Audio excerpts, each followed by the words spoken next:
Good evening, everyone. This is ThatCrypto, and I'm Dennis. And Davat is here. Hey, everybody. So, what are we going to talk about today? About this beautiful chart. It's perfect chart, especially let's read it aloud. Unconfirmed transaction count in a mempool. As you can see, there's a dates down there, and obviously we have a downtime during the weekend, and during the work days, constantly the number of unconfirmed transactions rise. Question comes: what involved in the transaction as it is? It's not just Bitcoin move from person A to person B. There is a pay that has to be paid, transaction fee. As you might notice, guys, transaction fee rise during the days. Well, this is actually the size of the mempool, or the size of unconfirmed transactions, and what we see here is 150,000 of unconfirmed transactions.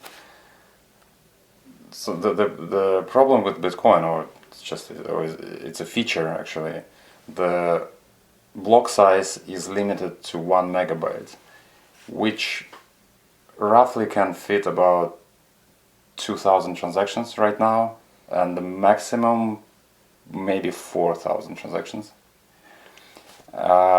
which is roughly 500,000 transactions per day. Yep. So the entire global financial system needs to be fit inside of the 500,000 transactions per day. And what we see here right now is October 2020, and we are nowhere near the global adoption of Bitcoin. It's still a fringe asset in the world,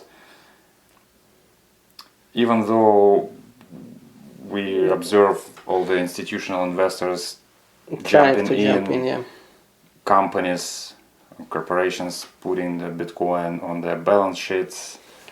But it's far from.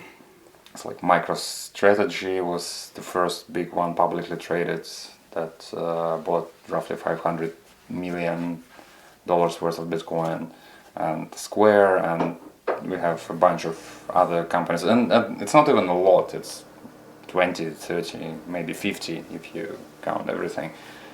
It's nowhere near the mass adoption. Yeah. The rails are being built, the custodians, Fidelity, Coinbase, Gemini, a few others, Square that has the Cash app that it's only in the US where you can buy and sell Bitcoin quite easily.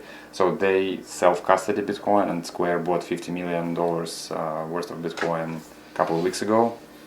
So but the rails and the infrastructure is built for companies. They're mostly for institutional investors to transact and to keep in custody and all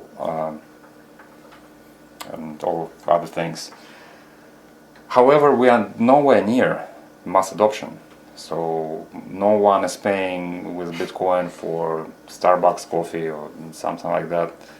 And we already observed the mempool is full.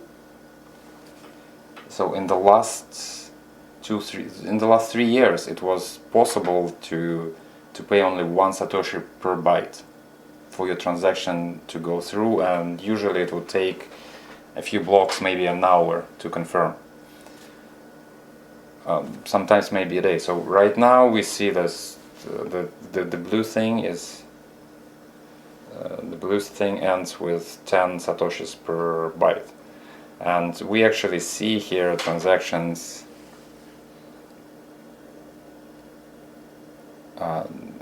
1,700 and somewhere so even 2,000 satoshis per byte. So what happened lately? Like what happens here? In the last week, the price of Bitcoin went up from below 11 to almost 14,000. So there's a lot of movement, a lot of trading is going on. A week or so ago, the PayPal announced that they will support Bitcoin on their platform. However, it won't be possible to move your Bitcoin out of PayPal. So it will be the closed ecosystem. You won't be moving Bitcoin on chain, so within PayPal. So it's just your exposure. And it's estimated right now that there are about 150 million users of Bitcoin globally, and PayPal has 350, or even more than that. So if you add all, it's like quadruple the number of users of Bitcoin, then the mempool will explode. So the transaction cost will be incredibly high. So right now it's about $5 to $10 per transaction. And yeah, we are just in the beginning of adoption.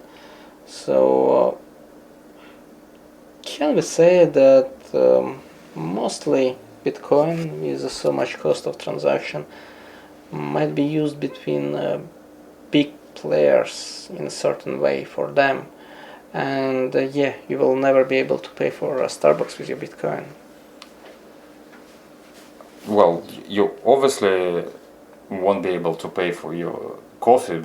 Even right now, the transaction fee is around $5, which is more than the cost of coffee itself. So even now we see that Bitcoin transactions are not cheap. So you only can pay a high fee if it makes sense for the value of your transaction.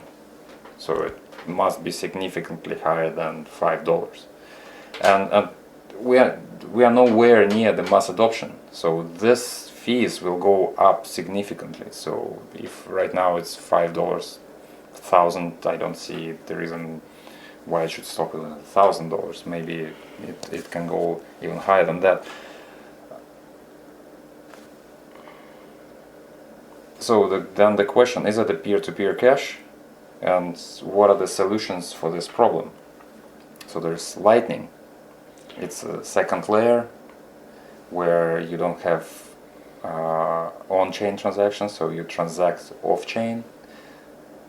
And on Lightning you pay a percentage of the transaction value. On Bitcoin you pay per byte. It doesn't matter if you're sending 100,000 Bitcoins or 1 Satoshi, you pay the same amount.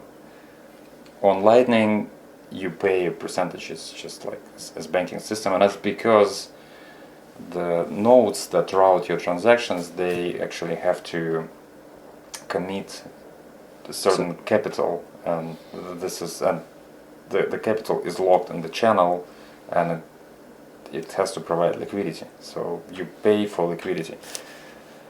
But even if you pay some sort of percentage, right now it's still low. It's negligible, and sometimes it's even free. But the same way that Bitcoin transactions were free in the beginning, in the first 5 years, the Bitcoin transactions were free. So my question is how the entire Bitcoin ecosystem, the payment network, will look like when we have more people using Bitcoin. People or corporation? Oh, any users. Well, corporations. Corporations are actually people, so because corporations don't transact Bitcoin. There's a person who does that. But yeah, let's call them users.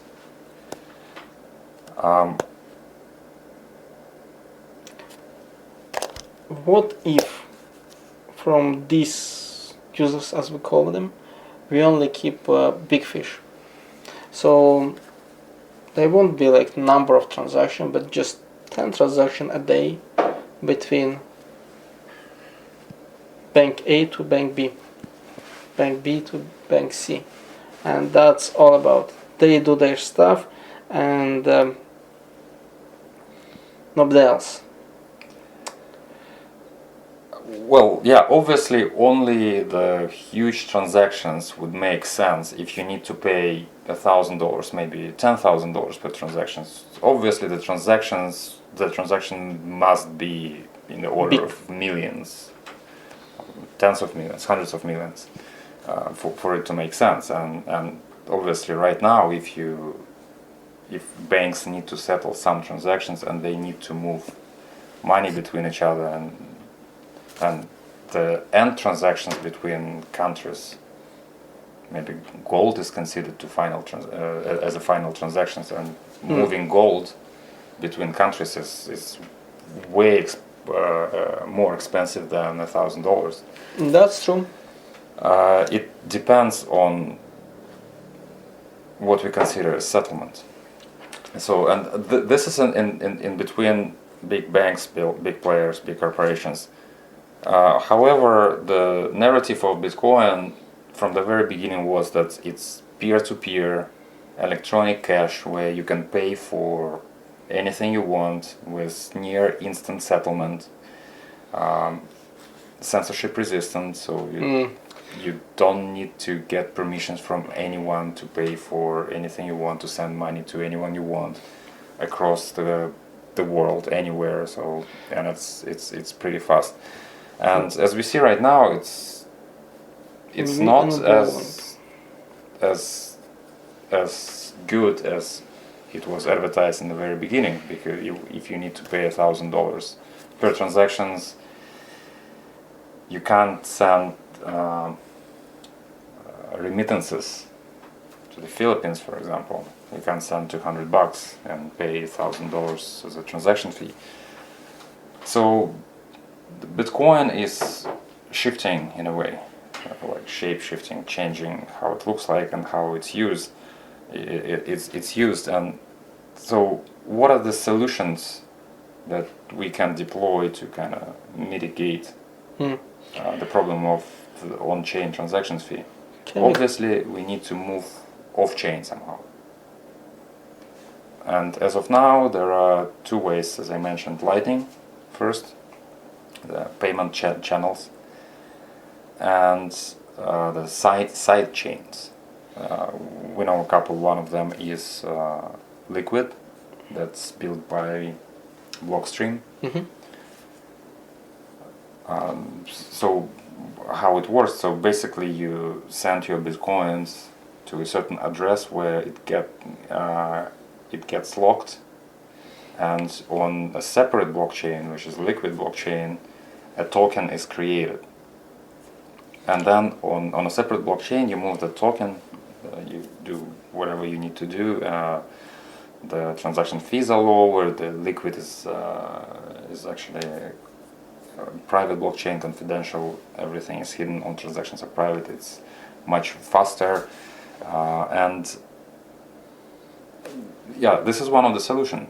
So you only make one transaction, moving your Bitcoin, locking it in a smart contract, and then you get the tokens on the Liquid blockchain. So I can imagine a situation where we have multiple side chains. It can be Liquid, it can be REN, it can be Ethereum, or basically any other blockchain. So if you just create this smart contracts where you lock Bitcoin and then you use other side chains, the question is how you send from one side chain to another side chain.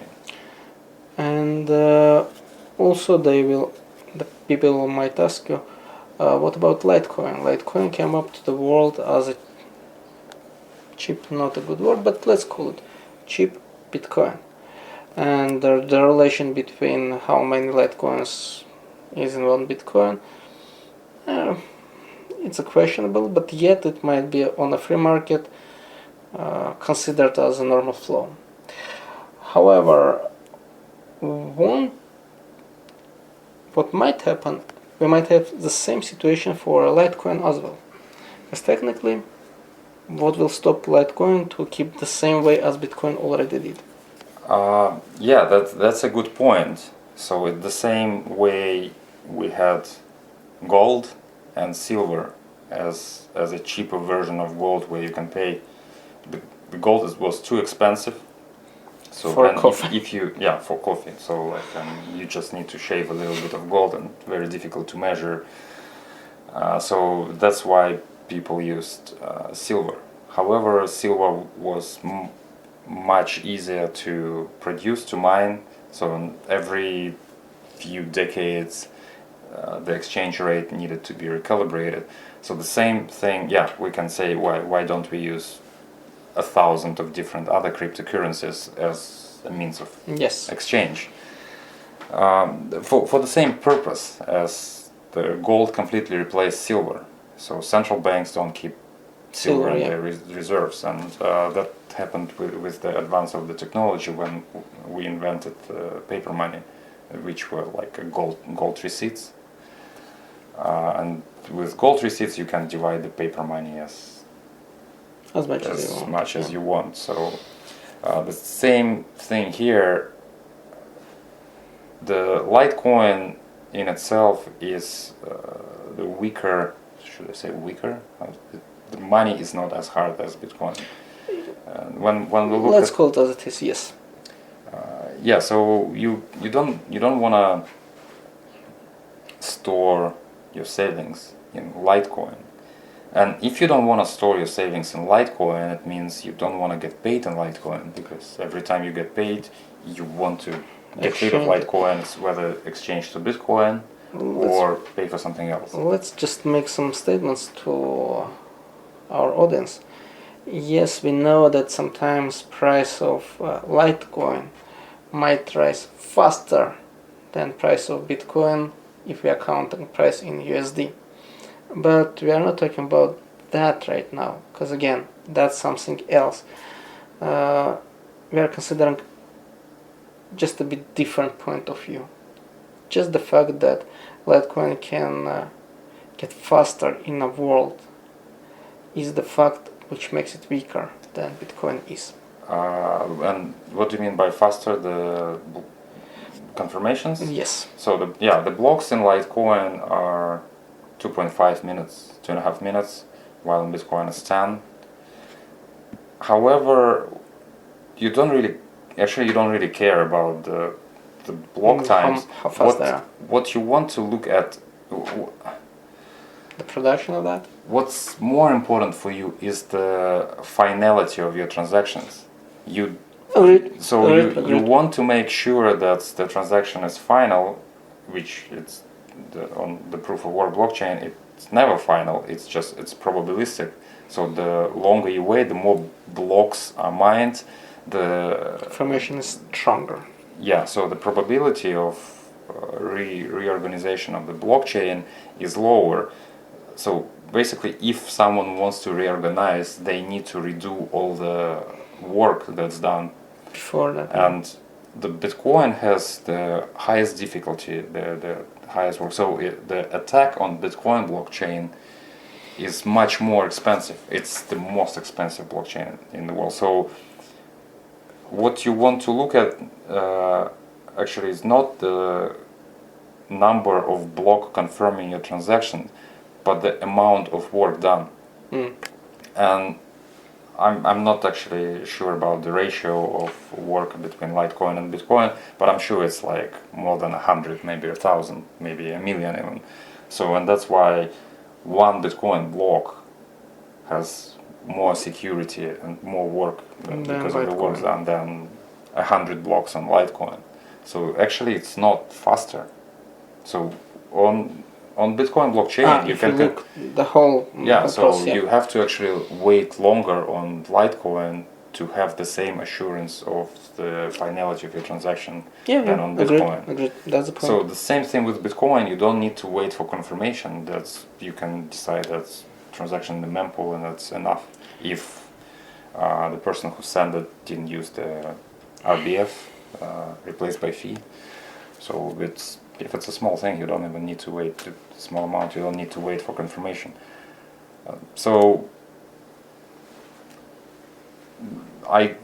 We cannot use other cryptocurrencies as the replacement because people will try to get rid of them, and it's whether to pay to someone else, and if you don't want to keep it, why would anyone else decided to keep it? The same thing is like you take Zimbabwe dollars or Venezuelan what bolivars.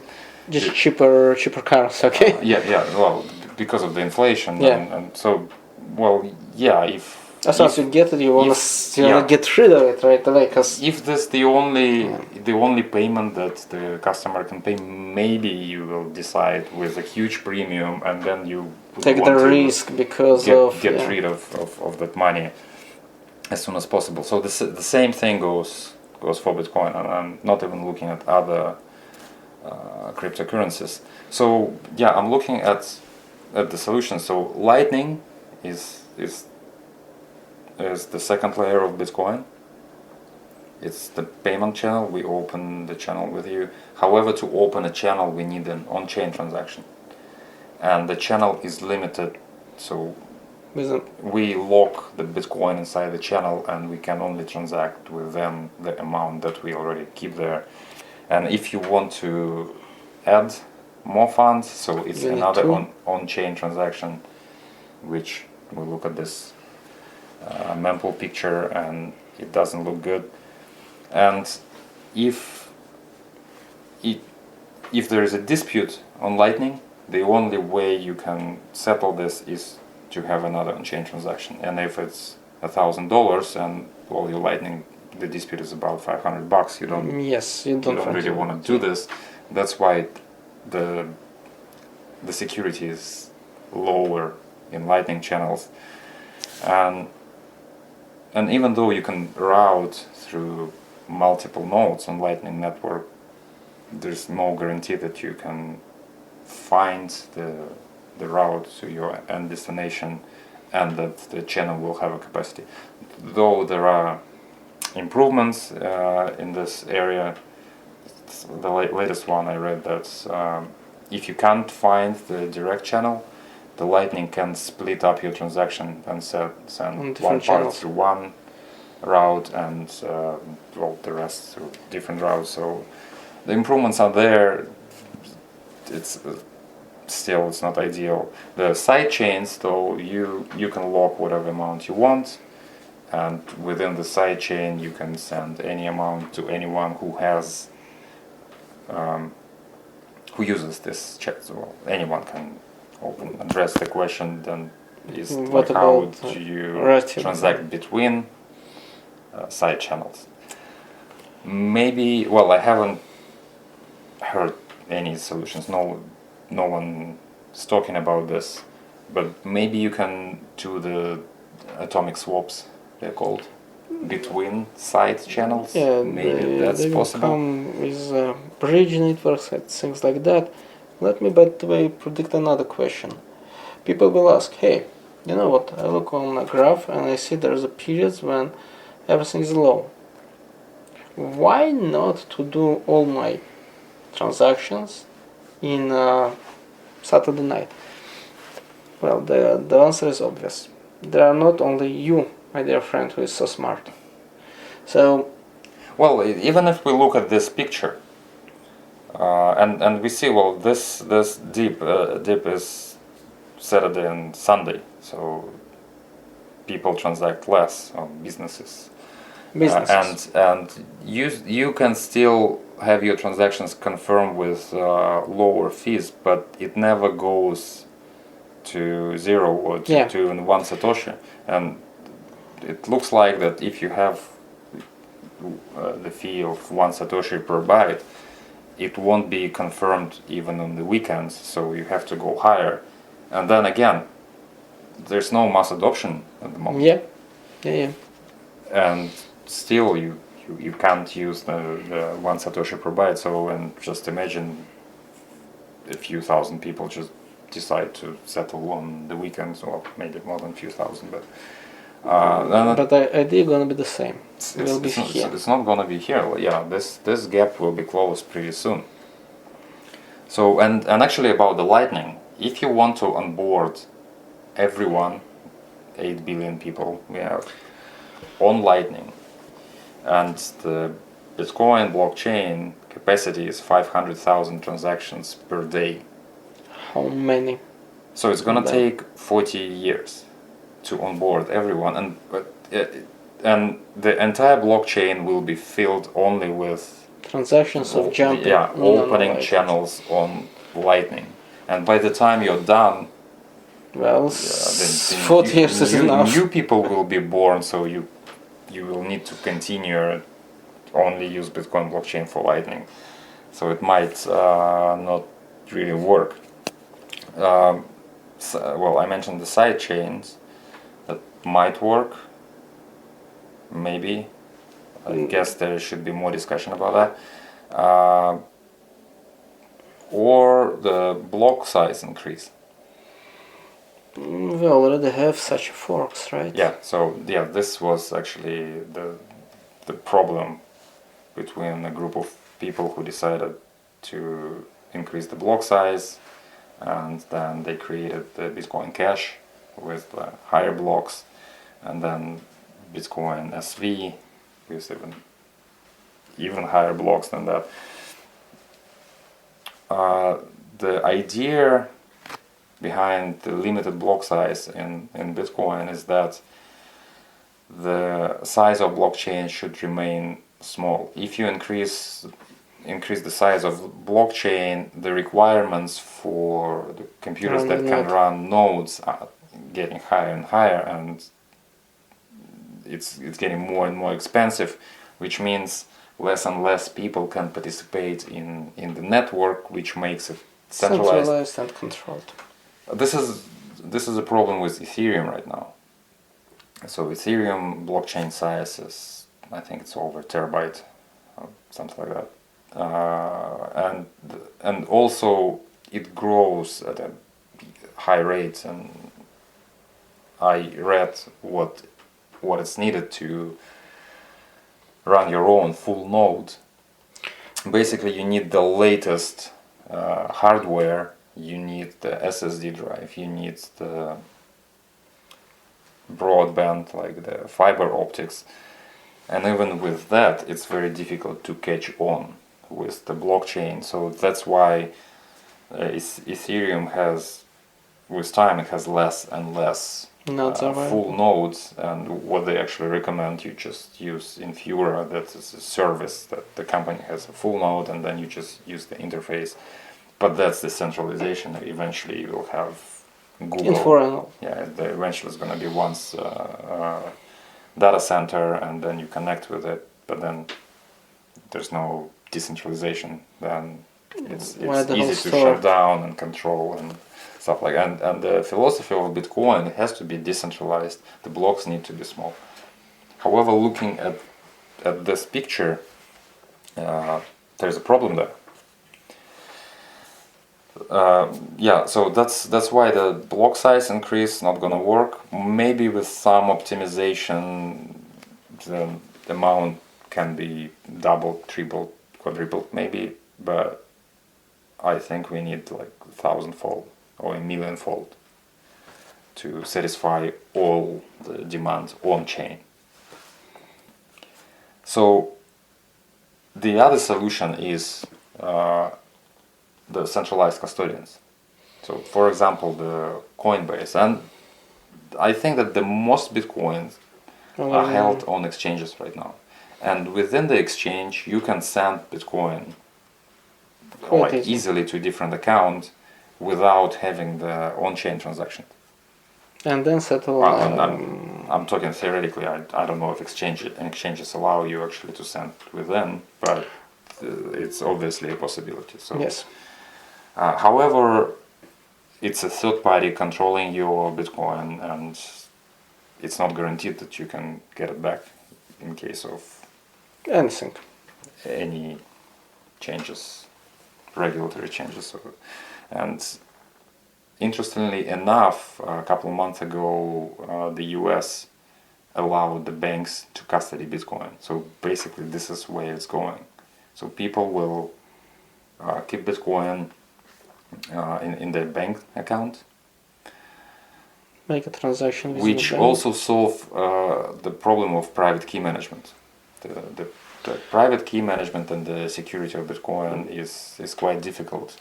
Because banks will do it. So yeah, and the banks will do it for you. You will have the same interface as you have right now, login, password. SMS as a second factor. You can call them and get You access. trust your bank, kind Yeah, of. so and then all the transactions of your Bitcoin inside the bank, it's just the same ledger. Maybe even between the banks can be done. Even if between banks can be done inside of the bank's ledger. So what can happen? How the entire global financial system based on the Bitcoin standard can work? The 500,000 transactions per day can support 1,000 banks, global banks, which looks like a Which we have less countries there. okay number. And this 1,000 banks can have one settlement transactions per day with all the other banks. So basically the banks calculate their balance and then they settle with one transaction. And if you have another centralized authority in between, What do you mean? the bank that, what's called bank, that stands in between, and the big banks in the different countries communicate with that only instance. Well, so it can support 1,000 banks, which let's say 200 countries, 5 banks per country, roughly. And if you're a smaller bank, you don't have a Bitcoin account, you just open an account in a bank that has a Bitcoin account, and this is how you transact. Well, basically, this is how the banking system operates right now. And so the whole story was to replace SWIFT with a Bitcoin? I hope no. No, we are not even replacing SWIFT. You still need SWIFT because for messaging. So you still use messaging system to explain where and how to redistribute your Bitcoin. So Bitcoin is just the settlement layer. So right now we use the fiat currencies and the dollars and all the different central banks, or maybe gold. I don't know. No one uses gold, but it looks like it's getting more popular. So instead of that, we'll have the Bitcoin as a settlement. It doesn't look like, at least right now, that governments are ready to go to the They're able to. sound money standard. They might not ready or want, but I'm just talking theoretically how it can work, and that it's not, the Bitcoin won't be used for everyday payments on chain at least. So maybe if you have Bitcoin in your bank account, you can still use your credit card, Visa, MasterCard. You pay with the same infrastructure. It's just on the back end the settlement is done in Bitcoin. Last time when I saw, there's a pub in nice city of Toronto, and in that pub they were accepting Bitcoin as a payment method. Yes, but it was long ago. And fun enough, even during that good days, finally they stopped it because it was for them too difficult, and they still need to, because down the road they are like entity, right? They need to show all the transactions to the government. So the taxes. yes.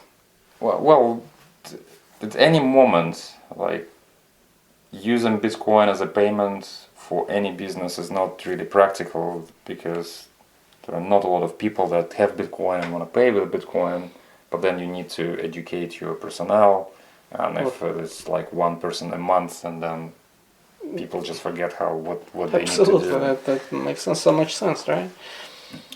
So, and yeah, I was looking at this picture, the high transaction fees, that Bitcoin can only be used for the interbank settlement.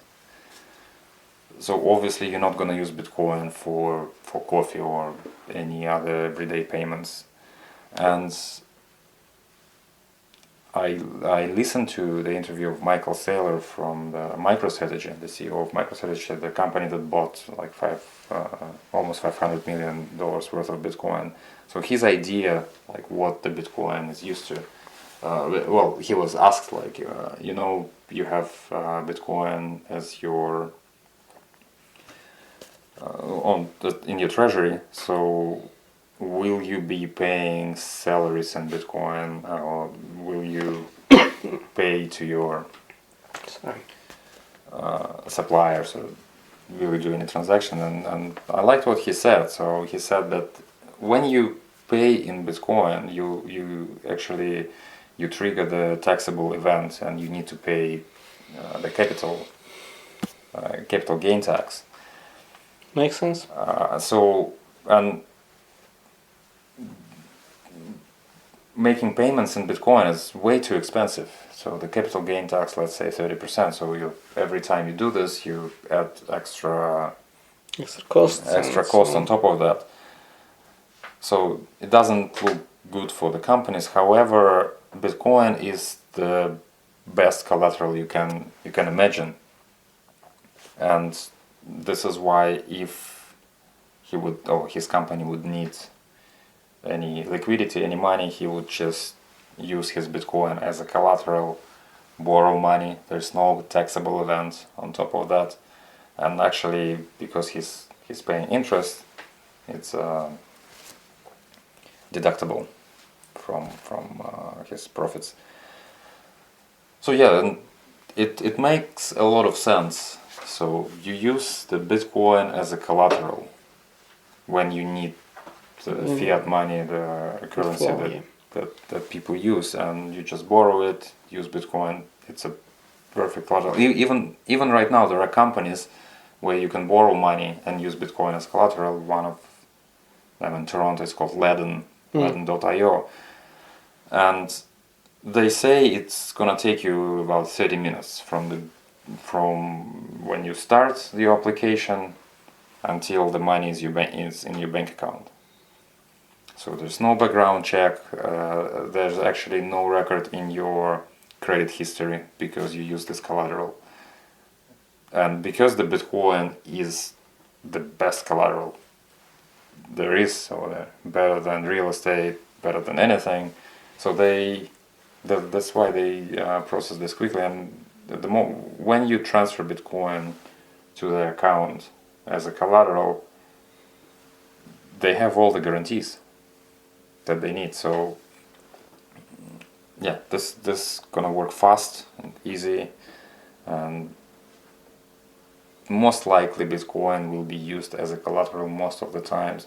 Most likely it's gonna be centralized, so the banks will use Bitcoin if the system evolves in this way, like if we move to Bitcoin standard. And I think we will move eventually. Maybe we will go through a couple of decades of socialism, maybe communism, but eventually Bitcoin is not gonna die. Yeah. Bitcoin is resilient, it's out there, it's not controlled by anyone. But when we are there, so this is probably what it will look like. Unless there will be a consensus that the block size will have to be increased because of the technology. We have bigger and cheaper hard drives. Not yet happened. Network. But as of now, we stick to small block sizes. We stick to 21 million of Bitcoins. And it's not clear how long it's gonna take. It can take 5 years. It can take 100 years. Yeah, that we can't say because we simply don't know. Still, it's 10 years. Bitcoin 10 now, 11 years, right? So, and in this environment, when we have economic depression because of the pandemic, global pandemic, we have central banks increasing the money supply all over the world, and we have this asset that's limited, and the supply of it cannot be increased beyond the schedule. Makes sense to make it collateral for them. So you decide what's there. It's even gold. is not as hard as Bitcoin, because when the price of gold goes up, it makes sense to mine gold from the more expensive places. And let's face it, if you get piece of gold, nobody gonna dig in, check if this is indeed gold or it's a wolfram covered by gold. So many things. Verification is way harder for gold than for Bitcoin. Yeah. Verification for Bitcoin is free. Gold, I don't know, you need to do the chemical analysis. Plus the transaction fees and transaction. Well, if you include the verification of gold in the transaction fee, so $1,000 is not actually expensive. We should. Because again, the gold is not something that you grab and run in a street waving that for everybody to see, right? So usually people are not doing that. If you wanna make this a settlement between Canada and Germany in gold, so what's gonna take? You have to take gold, you have to ship it across the sea, to the final destination. Over there, people need to verify, do the chemical analysis, probably to both sides, because you don't trust the recipient. So maybe I don't know. And so what's the transaction? What's the cost of this transaction and the security along the way? Was $100,000? Absolutely, $1,000 might look so cheap when we compare with something similar. Okay, yeah, that's the reality. That's what's happening in the world. So the point is, I think that we should talk more about, well, this problem and what are the ways of how Bitcoin will integrate in the financial system. Because the narrative that we had up until this moment, paying for coffee with Bitcoin, with instant transactions and zero transaction fees, reality says it's not like that. It doesn't work anymore. Yeah.